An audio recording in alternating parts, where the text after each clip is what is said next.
What is salvation? Look at chapter 2, verse 21. Number one, salvation is coming to Christ away from religion. Now remember, who's this first group that Peter's talking to in verse 21? It shall come to pass, whoever calls the name of the Lord shall be saved. I'm sure that incensed many of them. They were the uber religious of the day. They were the ones that altered everything. They altered their diet, they altered their dress, they altered their schedule, they altered their finances, they altered everything to be centered around Jerusalem and the temple and the sacrifices and the 7-day cycle and the 7-month cycle and the 7-year cycle and every other part of the Mosaic law.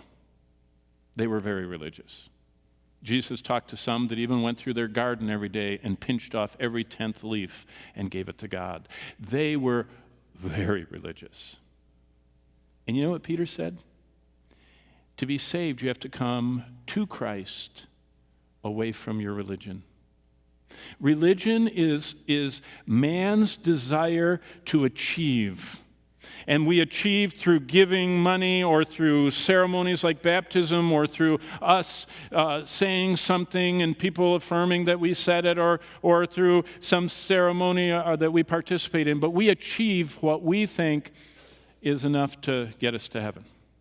That's religion. And there are many religions in the world, from all of Islam and Mecca to the incredible labyrinth of Romanism and all of the pieces of that. And Peter said to the most religious people of his day, you've got to come to Christ. He is salvation. And when you come to Christ, you have to go away from religion. So, this morning, is your salvation that you're holding on to? I've been watching all the different ways they do the airline get ready to fly ads, and they're getting creative. And on one of the flights going back and forth to upstate New York, they were really harping on getting your cushion.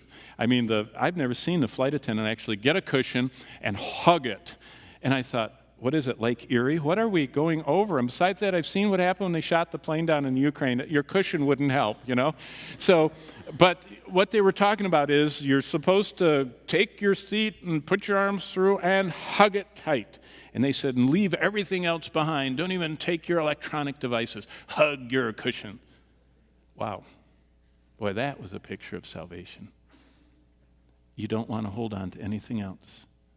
If you want to make it, you have to turn away from all that and hug, hold on to, receive, believe in Christ.